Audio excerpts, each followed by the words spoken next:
Hello students, welcome to class.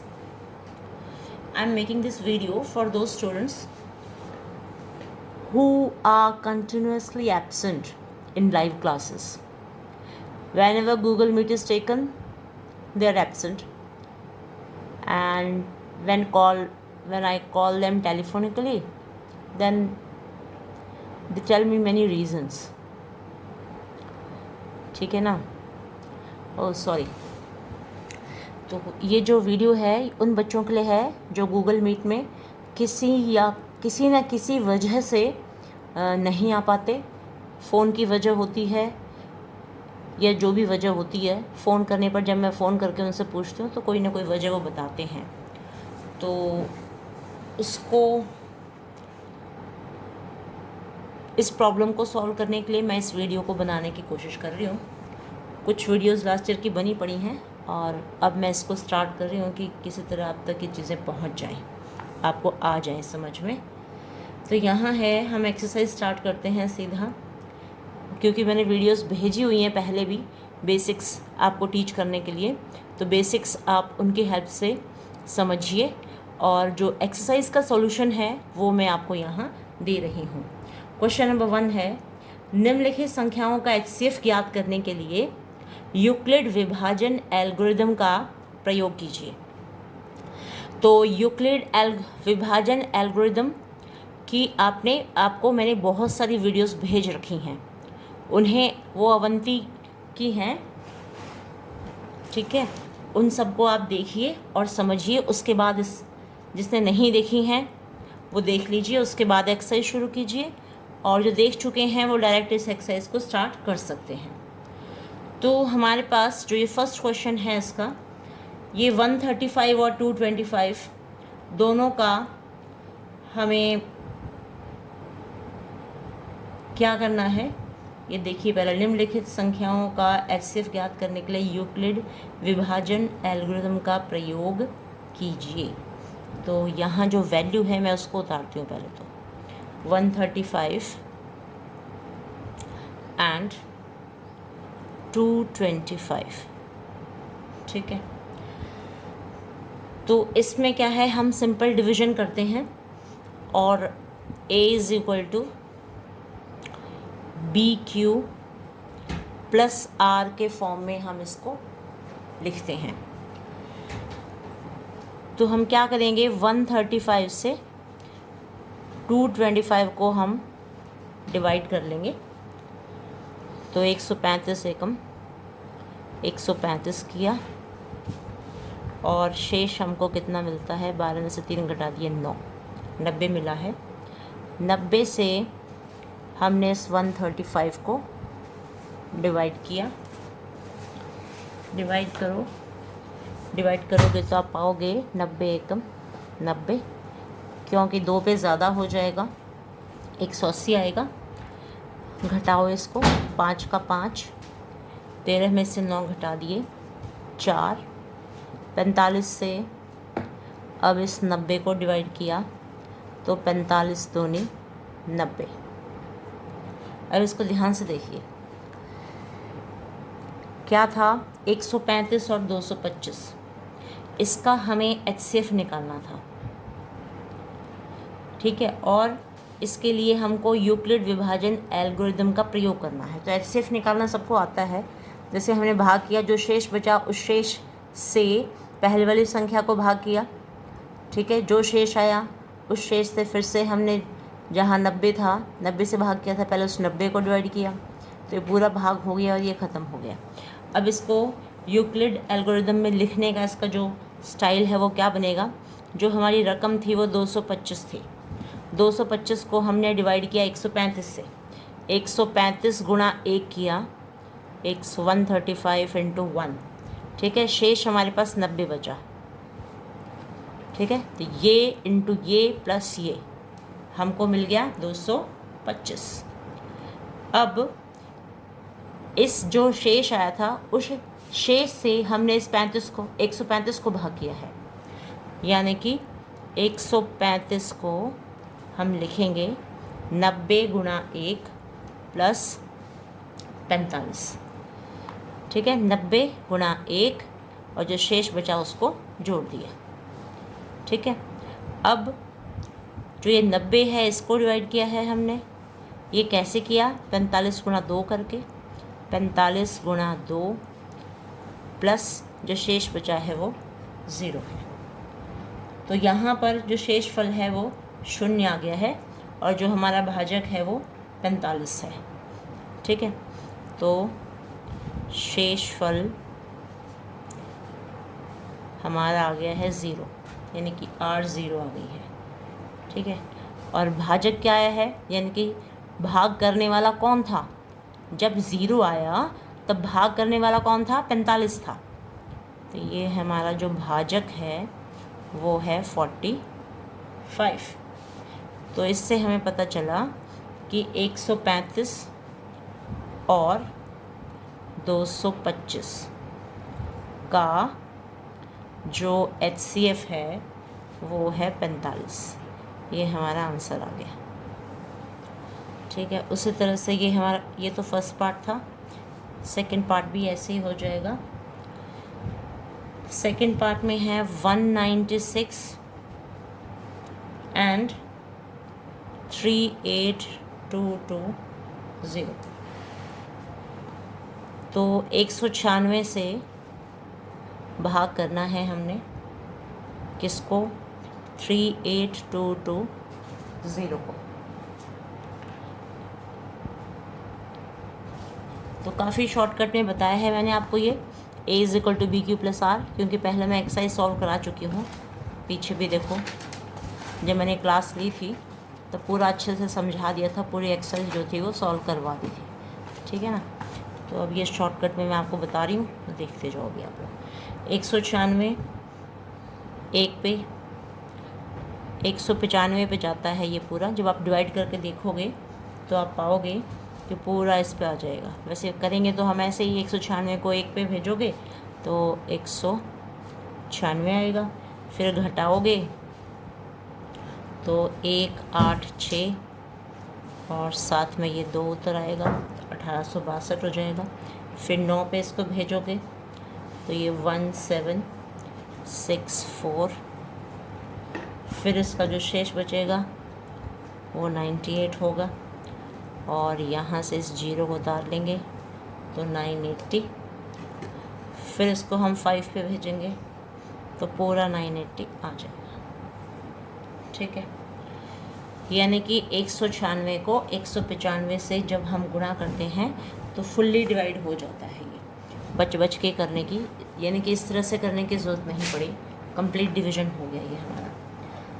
तो इसको हम लिखेंगे 38220 = 196 × 195 + 0। तो यहाँ जो भाजक है वो कौन है? भाजक यानी कि डिवाइड करने वाला है, जो नंबर है कंप्लीट डिवीज़न देने वाला वो 196 है। और जो हमारा रिमाइंडर है, शेषफल है, वो है आपका 0। तो इन दोनों का जो HCF है 196 और 38220 का HCF आ गया 196। ये हमारा आंसर हो गया। उसके बाद इसका थर्ड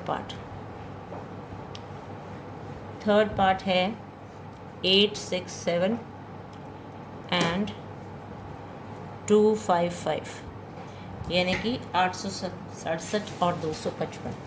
इसका भी हमें HCF निकालना है। तो हम 255 छोटा है, छोटी रकम से करते हैं भाग। 255 से 867 को हम भाग करेंगे तो ये 3 पे हो जाएगा भाग। 3 पंजे 15, 15 1 16, 3 दूनी 6 और 1 7। 7 में से 5 घटा दो 1, 6 में से 6 गए 0, 8 में 7 गए 1, 7 में से 5 गए, यहाँ 2 लिखने हैं। ठीक है, 102 हो गया। अब इस 102 से, यानी कि 255 को हमने 3 से गुणा किया तो 765 आया, घटाया तो 102 आया। 102 हमारा शेषफल है। इस शेषफल से इस भाजक को फिर भाग किया, 255 को भाग किया, तो भाग करेंगे तो 2 पे चला जाएगा, 2 दूनी 4, 0 और 2 एकम 2, यानी कि 204। घटाया, 5 में से 4 गए 1, 5 का 5, यानी कि 51 शेष बचा। तो जो शेष आया है उससे हम पहले वाले भाजक को डिवाइड करेंगे, और ये जो था 102 है, तो 102 2 ज़ा करोगे तो 2 1 ज़ा 2 एंड 2 5 ज़ा 10, तो कंप्लीट डिवीजन हो जाता है यहाँ पे। अब इसको लिखने की जो स्टाइल होगी वो क्या होगी, आपने डिवाइड 867 को किया था, तो 867 के जो टुकड़े बने हैं 255 गुणा 3 प्लस 102, ठीक है। फिर आपने 255 को भाग किया, वो आया था 102 गुणा में 2 प्लस 51। फिर आपने 102 को डिवाइड किया, तो वो हो गया, कैसे कैसे किया, 51 दूनी 51 गुणा 2 किया और प्लस 0। तो मैं लिख देती हूँ यहाँ पे डायरेक्ट, जो इसका HCF होगा, HCF of 867 and 255 will be, देखो 51 पे करने पे पूरा भाग हुआ था और शेषफल 0 आया था, तो ये हो गया हमारा 51, ये हमारा HCF हो गया, ठीक है। फिर है क्वेश्चन नंबर 2। क्वेश्चन नंबर 2 में दर्शाइए कि कोई भी धनात्मक विषम पूर्णांक 6q + 1, 6q + 3, 6q + 5 के रूप का होता है, जहाँ q कोई पूर्णांक है। धनात्मक पूर्णांक विषम पूर्णांक के रूप का होता है, तो देखो 6q + 1 या 6q + 3 या 6q + 5, यानी कि इस फॉर्म में होगा। हमें दर्शाना है, दर्शाइए, दर्शाइए का मतलब दिखाना है, दर्शाइए कि धनात्मक विषम पूर्णांक, धनात्मक का मतलब पॉजिटिव होना चाहिए, धनात्मक विषम, विषम का मतलब जो 2 के टेबल में ना आता हो, जिसका 2 से भाग ना होता हो, उसको हम कहते हैं विषम। दर्शाइए कि धनात्मक विषम पूर्णांक जो है वो इस रूप का होता है।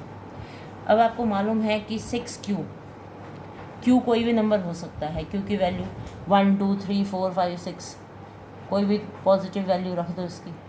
पूर्णांक है तो पूर्णांक 0 1 2 3 से स्टार्ट होते हैं, ठीक है। मान लो हम 1 ले लेते हैं तो 6 हो जाएगा, यानी कि 6 का टेबल जब हम चेक करते हैं तो 6 1 = 6, 6 2 = 12, 6 3 = 18, 6 4 = 24, 6 5 = 30, ऐसे चलता है। 6 का जो पहाड़ा है 6 6 6 कम 6 6 दूनी 12, 6 3 18, 6 4 24, 6 5 30, इस तरह चलता जाएगा। लेकिन ये देखो सारे के सारे सम आ रहे हैं, 6 का जो पहाड़ा होता है वो सम होता है, ठीक है, इवन नंबर्स आते हैं उसमें सारे। लेकिन आप जैसे ही उसमें 1 ऐड कर दोगे तो विषम बन जाएगा। 6 में 1 जोड़ा तो ये आपका विषम बन गया, यानी कि विषम संख्या वह संख्या होती है जिसका 2 से भाग नहीं होता, शेष बच जाता है। 7 आया है, 7 को आप 2 से भाग करके देखोगे शेष बचेगा, पूरा भाग होगा ही नहीं। उसी प्रकार 12 है, 12 में 1 जोड़ोगे तो 13 बन जाएगा, 18 में 1 जोड़ोगे 19 बन जाएगा, 24 में 1 जोड़ोगे 25 बन जाएगा, 30 में 1 जोड़ोगे 31 बन जाएगा। तो 7 13 19 25 31 जो भी आगे आएंगे, 37 43 संख्याएँ आप 6 का पढ़ा करते जाओगे, बोलते जाओगे, और आपको 1 जोड़ने पर वो विषम संख्या बनती जाएगी। उसी प्रकार 6 के पहाड़े में आप 3 जोड़ दोगे, 6 और 3 9, 12 और 3 15, 18 और 3 21, ठीक है। इस तरह से आप जोड़ते जाओगे, 3 3 जोड़ोगे तब भी विषम बन जाएगी। अब जब आप इसी 6 में 6 के पहाड़ में 5 5 जोड़ना शुरू करोगे तब भी आपको विषम संख्या ही मिलेगी। तो कहने का भाव ये है कि यहाँ पे जो है हमारा, हम इसमें बस लिखने की स्टाइल है, हम इसमें लिखेंगे माना ए एक धनात्मक विषम पूर्णांक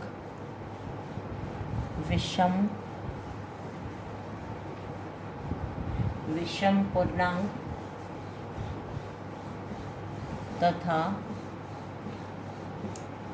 b बराबर 6 हो तो यूक्लिड विभाजन algorithm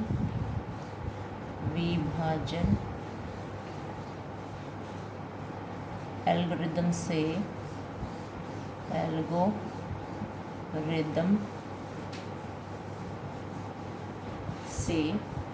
a is equal to B Q plus R के फॉर्म में हम लिख सकते हैं, जहाँ पे आर की जो वैल्यू है वो छोटी होगी 6 से, ठीक है, 6 से तो छोटी आएंगी सारी, और बड़ी और बराबर हो सकती है 0 की, यानी कि r इज़ बिटवीन 0 एंड 5, ठीक है। तो जो संभावित शेषफल है हमारे पास, संभावित,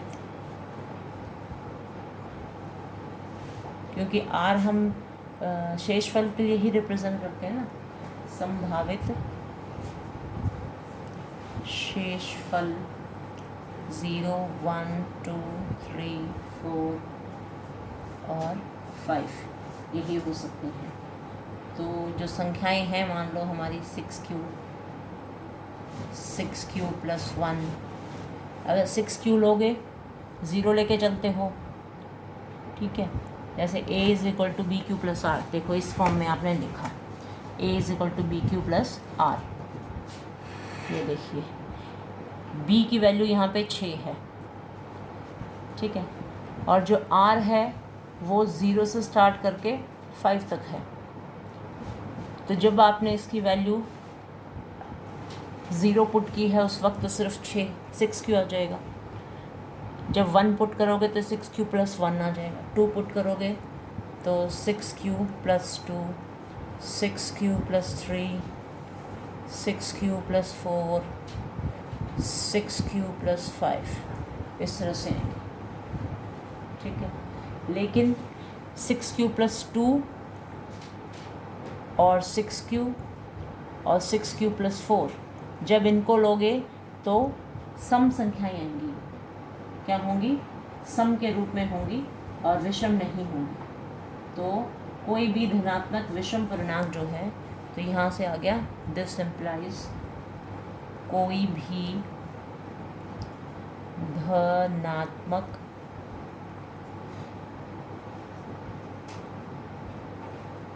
पूर्णांक का मतलब इंटीजर्स होता है, धनात्मक विषम भी लिखेंगे यहाँ पे, विषम मोस्ट इम्पॉर्टेंट वर्ड है ये, ऑड कहते हैं इंग्लिश में हम इसको, ठीक है। धनात्मक विषम पूर्णांक 6q plus 1, 6q plus 3, 6q plus 5, ठीक है। इस तरह से ही हो गया हमारा कंप्लीट। अब देखो, जब मैंने पहले इसको समझाया था ना लाइव क्लास में, तब मैंने इसको इस तरह से समझाया था। इसको मैंने ऐसे लिया था, 6 का टेबल लिख लिया, फिर 1 ऐड करके दिखा दिया, 3 ऐड करके दिखाया, 5 ऐड करके दिखाया, है ना। लेकिन जब हम 2 ऐड करते हैं, इसमें 2 को या 4 को जोड़ेंगे तो सारी सम संख्याएँ आएंगी, ठीक है। तो समझ में आ गया होगा। और वही चीज़ें बार बार रिपीट करने में क्या वो है। तो ये मैंने आपको शॉर्टकट में बता दिया है कि किस तरह से लिखना है। अब नेक्स्ट क्वेश्चन देखिए। Next question is question number 3। किसी परेड में 616 सदस्यों वाली एक सेना की टुकड़ी को 32 सदस्यों वाली एक आर्मी बैंड के पीछे मार्च करना है। दोनों समूहों को समान संख्या वाले स्तंभों में मार्च करना है। उन स्तंभों की अधिकतम संख्या क्या है जिसमें वे मार्च कर सकते हैं? जब अधिकतम शब्द का प्रयोग हो गया, देखो यहाँ पे अधिकतम का मतलब होता है सबसे ज़्यादा, ठीक है, यानी कि HCF निकालना है। अधिकतम शब्द अगर आ जाए तो आपको HCF फाइंड आउट करना है, highest common factor, highest common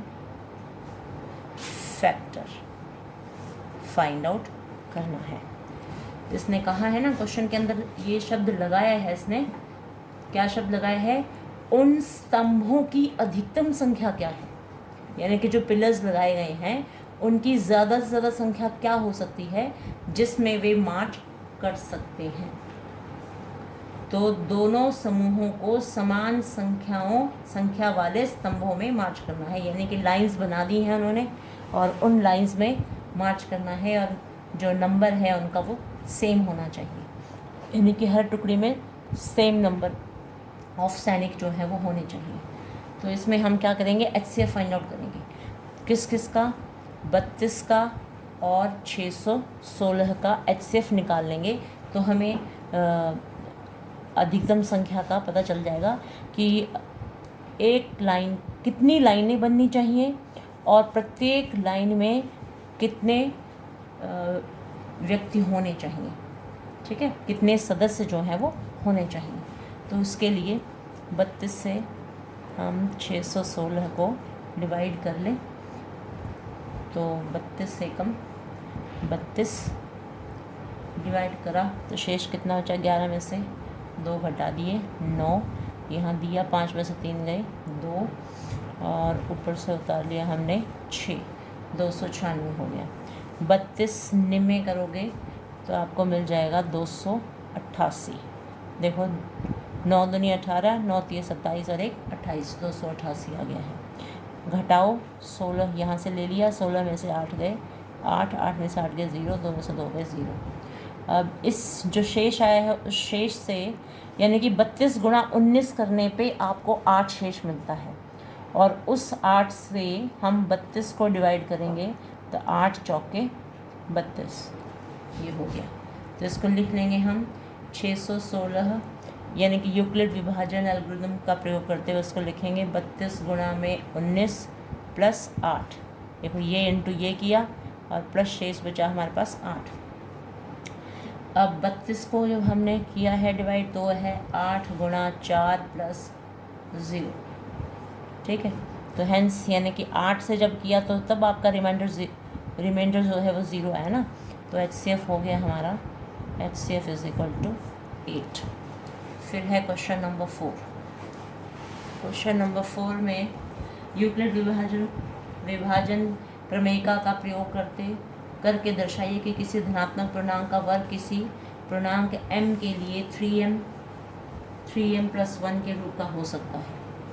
तो 3m या 3m + 1 के रूप का हमें दिखाना है, के रूप का हो सकता है। उसके लिए हम मान लेंगे, माना x एक धनात्मक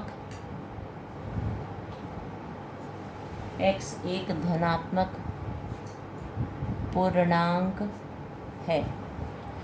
late x is a positive integer. अगर पूर्णांक पॉजिटिव इंटीजर है तो क्या होगा, तो वह 3q + 1 या 3q + 2 के रूप का होगा। तो हम पहली अवस्था इसमें चेक कर लेंगे, फर्स्ट स्टेट इसकी पहली अवस्था में जब x की वैल्यू हम 3q लेके चल पड़े, ये वाला फॉर्म, ठीक है। तो दोनों तरफ इसने वर्ग लेने के लिए कहा है। क्वेश्चन को फिर से पढ़ लो।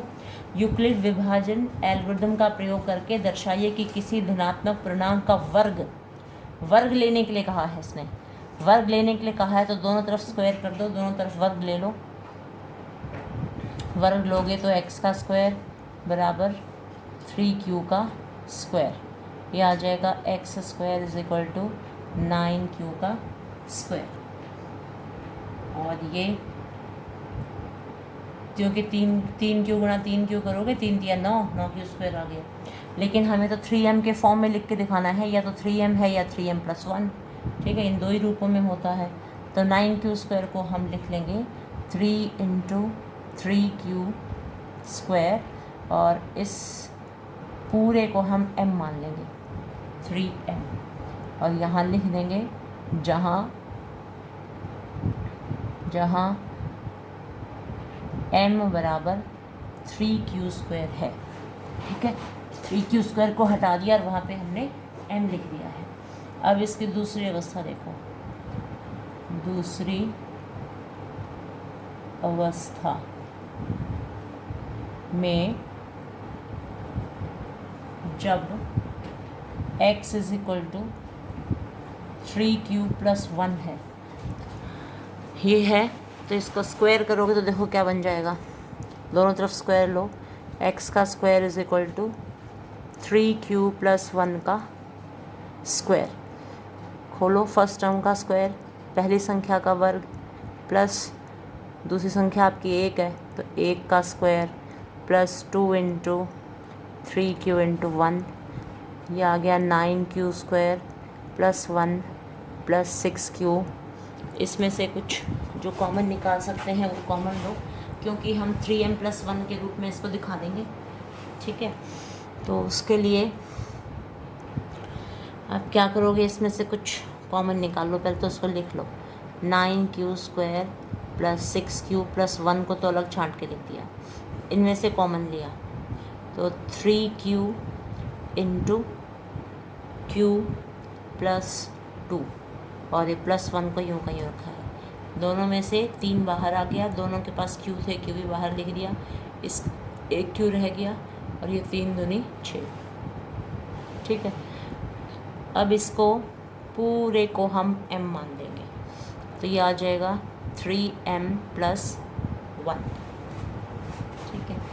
और यहाँ लिख देंगे जहाँ, बस लिखने की स्टाइल है और कुछ भी नहीं है, क्वेश्चन में वर्ग करने के लिए कहा है, तो 3q, 3q+1, 3q+2 इन सबको लेकर के और हम दोनों साइड स्क्वायर कर देंगे, और उसको जब ऐसा करेंगे तो रिज़ल्ट हमारा 3m या 3m+1 के रूप का ही आएगा, ये हमें शो करना है।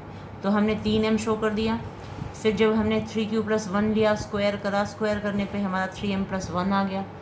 अब हम थर्ड और ले लें इसकी, 3q+2 को और ले लें, तीसरी अवस्था को और डिस्कस कर लें। तीसरी अवस्था में x = 3q+2, दोनों साइड स्क्वायर करो, स्क्वायर करोगे तो क्या होगा, दोनों साइड वर्ग करा, इसका भी वर्ग और 3q+2 का भी वर्ग। वर्ग करना आपको आता है, पहली संख्या का वर्ग 3q का स्क्वायर प्लस दूसरी संख्या का वर्ग plus 2 × first term × second term. 3q का स्क्वायर आ गया 9q² + 4, 2 × 4, 4 × 3 = 12, 12q। अब देखो हमने क्या दिखाना है, 3m+1 दिखाना है ना, तो इसके हम कर लेंगे टुकड़े, 9q² + 12q, इसको तो इसको और इसको लिख दे इकट्ठा, प्लस 3 को भी यहाँ लिख लिया, जो ये 4 है इस 4 के कर दिए टुकड़े, ठीक है। किस तरह से टुकड़े किए, 3+1 के फॉर्म में, ये चौका था, 4 को हमने लिखा 3 × 1, क्योंकि 3 × 1 जो है वो हमारा 4 ही आएगा। इनमें से निकाल लो अभी कॉमन, इन सब के पास से 3 बाहर निकाल लो, 3 × 3 = 9q², 3 × 4 = 12q + 1, और ये +1, इस पूरे को हम लिख सकते हैं 3m+1, ठीक है। और इस पूरे को हम लिख लेंगे कि ये m के बराबर है, वेयर m = 3q² + 4q + 1, ठीक है ना। आगे वाले पेज में लिखने से अच्छा मैंने यहाँ साइड में लिख दिया इसको, जहाँ पे m जो है वो 3q² + 4q + 1 के बराबर है। तो देखो हमने ये दिखा दिया। क्वेश्चन क्या था, यूक्लिड विभाजन प्रमेयिका का प्रयोग करके दर्शाइए कि किसी धनात्मक पूर्णांक का वर्ग किसी पूर्णांक m के लिए 3m या 3m+1 के रूप का होता है। ठीक है। तो वर्क करा हमने, वर्क कर करके दिखा दिया, 3m आया, यहाँ वर्क किया 3m+1 आया, यहाँ वर्क किया 3m+1 आया, ठीक है। यानी कि हमने बनाया है इस सारे को m, क्योंकि आएगा काफ़ी कुछ कचरा है ना स्क्वायर करने पर, तो सारे को m एज्यूम करके और m+1 3m+1 के फॉर्म में ही हमने इसको दिखा दिया है। तो इस तरह से ये हमारा हो गया फोर्थ क्वेश्चन। फोर्थ क्वेश्चन के बाद जल्दी से फिफ्थ क्वेश्चन देखो। देखो टाइम कितनी जल्दी बीतता है, आधा घंटा बीत गया, क्वेश्चन हुआ ही नहीं अब तक। ये है यूक्लिड विभाजन प्रमेय का प्रयोग करके दर्शाइए कि किसी धनात्मक पूर्णांक का घन, इसमें घन की बात हो रही है, घन का मतलब क्यूब करना है, का घन 9m+1 या 9m+8 के रूप का होता है। तो सारा लिखने की कला है और कुछ भी नहीं है, ठीक है। घन का मतलब क्यूब, यानी कि हमने क्यूब दोनों साइड घन लेना है और उसको दिखाना है कि वो या तो 9m आएगा या 9m+1 आएगा या 9m+8 के रूप में होगा। तो इसमें हम मान लेंगे, आंसर उसका लिखेंगे, तो माना x एक पिछले वाले क्वेश्चन की तरह ही होगा। यहाँ पे भी हमने मान लिया था ना कि माना x एक धनात्मक पूर्णांक है, तो 3q 3q + 1 3q + 2, ठीक है। फिर पहली अवस्था इसके लिए x = 3q लिया, उसका स्क्वायर कर दिया। अब यहाँ पे हम स्क्वायर करने के बजाय क्यूब कर देंगे, ठीक है। x एक धनात्मक पूर्णांक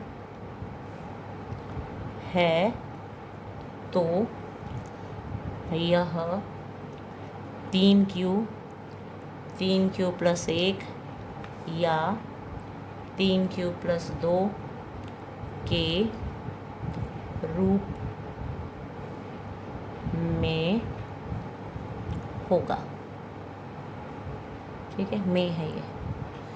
तो पहली अवस्था चेक करते हैं, फर्स्ट।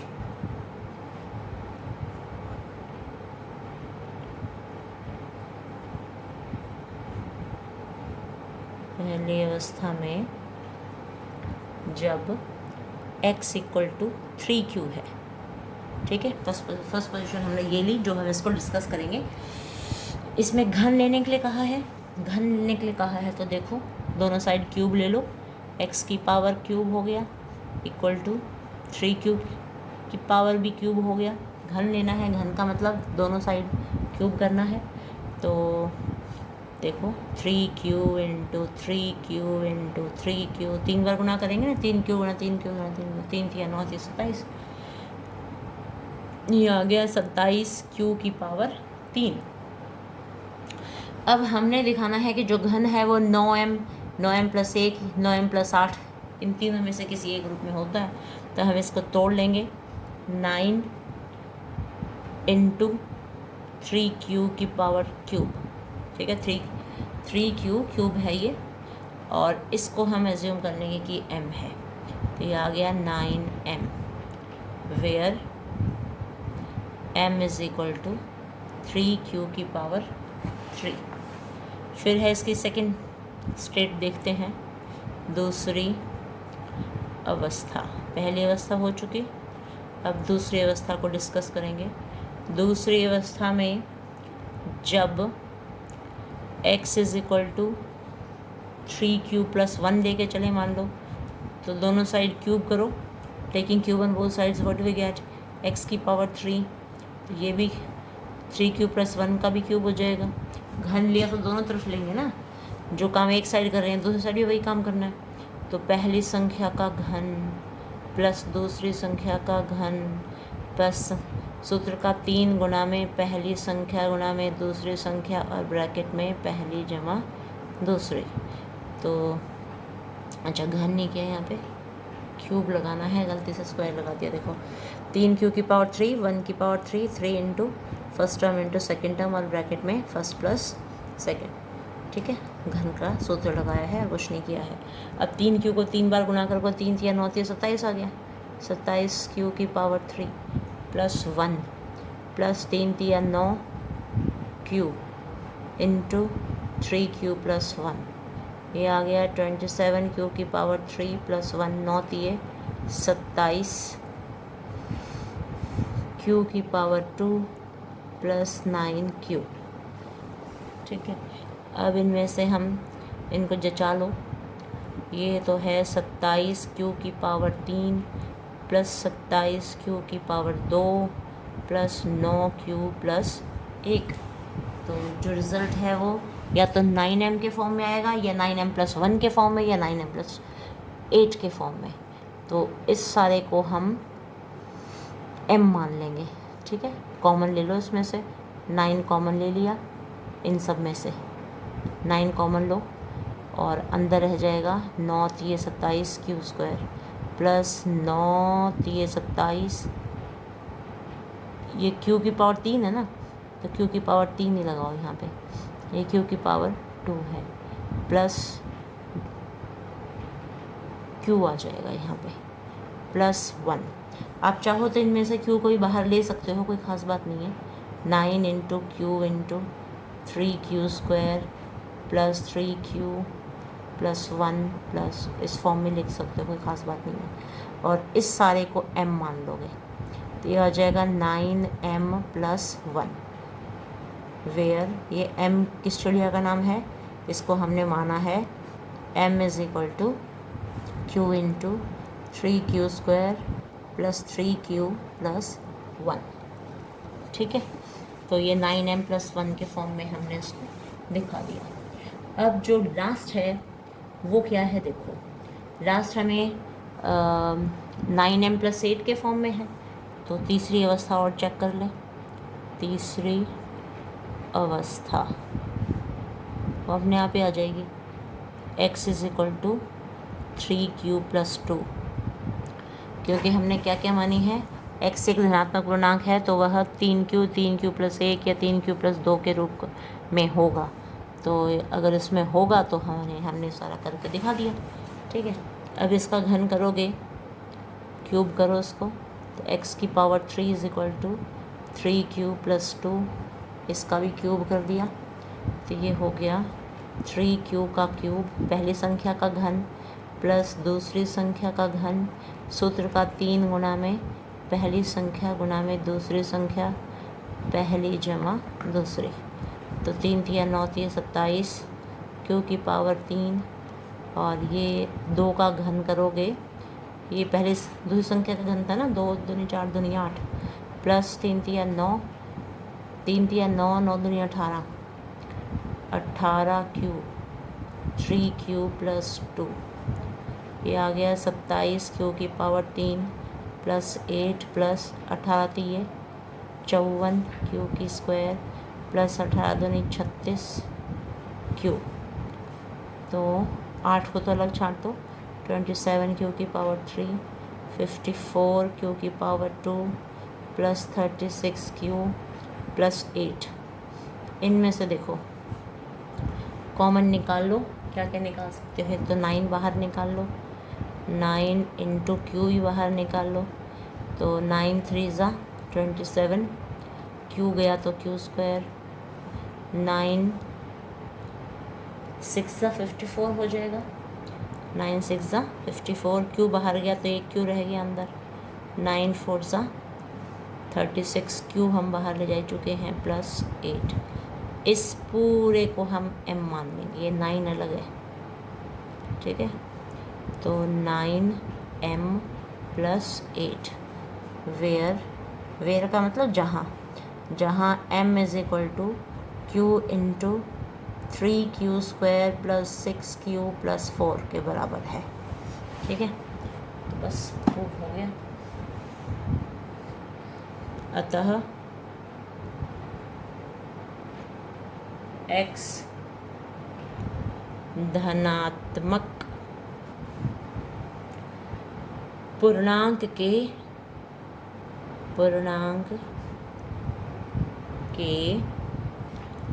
घन क्या क्या हो सकते हैं, के घन को 9m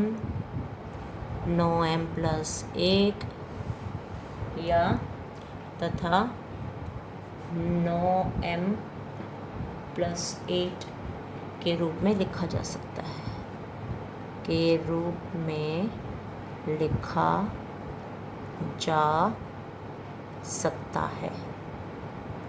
तो वीडियो काफ़ी बड़ी बन गई है, ये अपलोड करने में दिक्कत करेगी। 40 मिनट की हो गई। ठीक है, तो आप इसका स्क्रीन थोड़ा बड़ा करके और फिर देख लीजिएगा। क्लैरिटी जो है वो जूम करके आप बढ़ा के देखिएगा। ठीक है, ओके, फिर अच्छे से करना है इस एक्सरसाइज को।